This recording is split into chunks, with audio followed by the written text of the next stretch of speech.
Alright guys, today we're going to be reacting to how does German parenting differ from the United States. Let's jump in. Why do German children travel to school alone so young?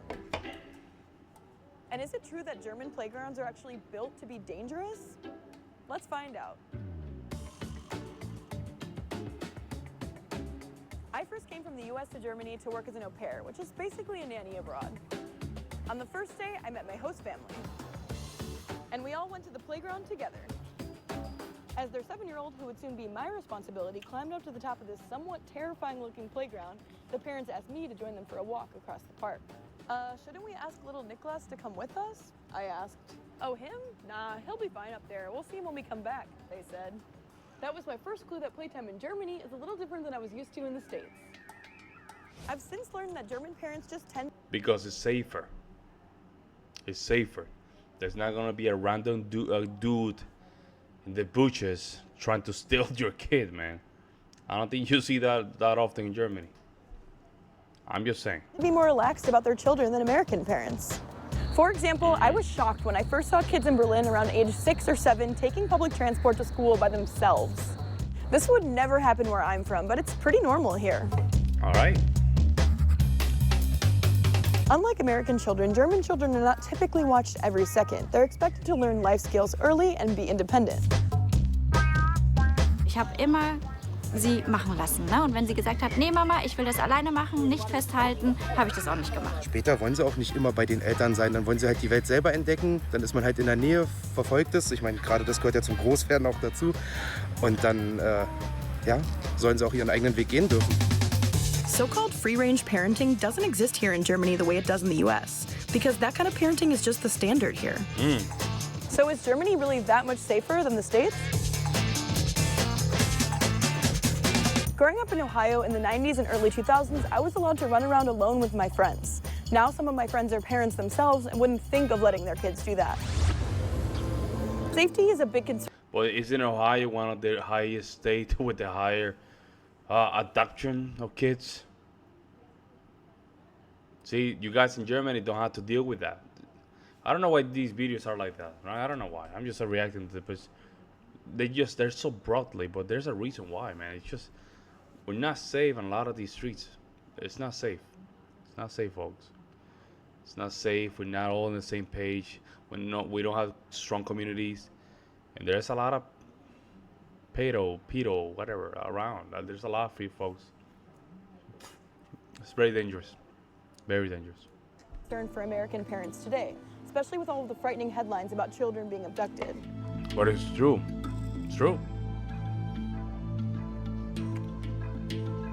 There were around 375,000 reported entries for missing children in the... There you go. And that's it. That's the end of the video. Okay? I'll see you tomorrow. That's the reason why. That's the only reason why. We didn't have this problem. We didn't have the problem probably, you know. We probably will allow our kids to just run around. I try my best to just let my little girl just run around without my supervision, right? But, you know, there's a lot of weird things and you can see around, like, it's kind of weird. US in 2023. In Germany, it was just over 90,000. Compared to each country's population, though, it works out to be about the same percentage of kids missing. But in most countries, the chances of a child being abducted by a stranger is actually quite small. And the person responsible is usually a parent or family member who doesn't have custody of the child. Interesting. And in both countries, nearly all missing children are actually recovered.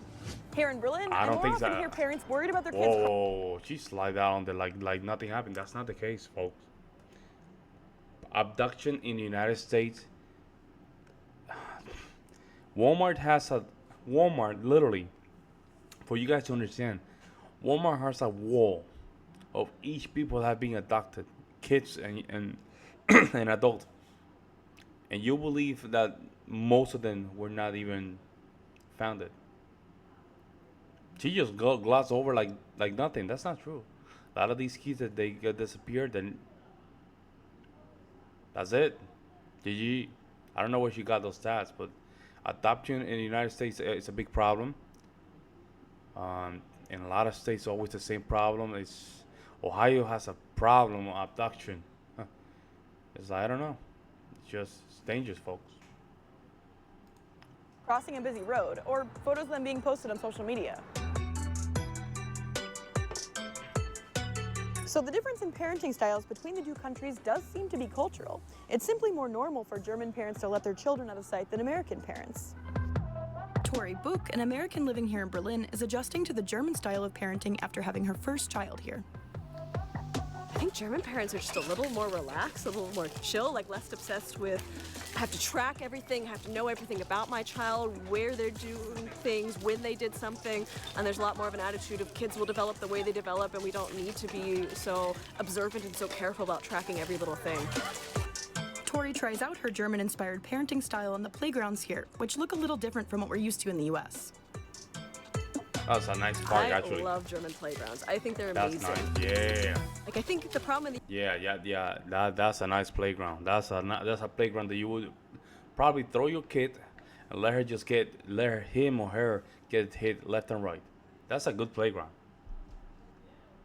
US is we have a very cookie cutter notion of like a playground has to look like this and have these features, and I feel like here the attitude is a lot more kids are kids, they love to be creative, they love to explore and have different experiences, and so let's give them really varied playgrounds. I know what she means. My playgrounds growing up mostly looked like this. Yep. Colorful, plastic, not too high, no sharp edges.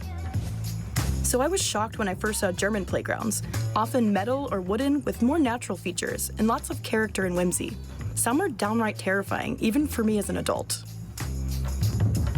To be honest, the first thought in my American brain was that German playgrounds look like a lawsuit waiting to happen. But I learned that they're actually built with risks involved on purpose. The idea is that children who face risks while playing will learn to better manage tricky situations and thus better manage their adult life later. In fact, studies show children who don't face these risks are more prone to things like obesity, mental health issues, a lack of independence. That is so interesting. That is so interesting.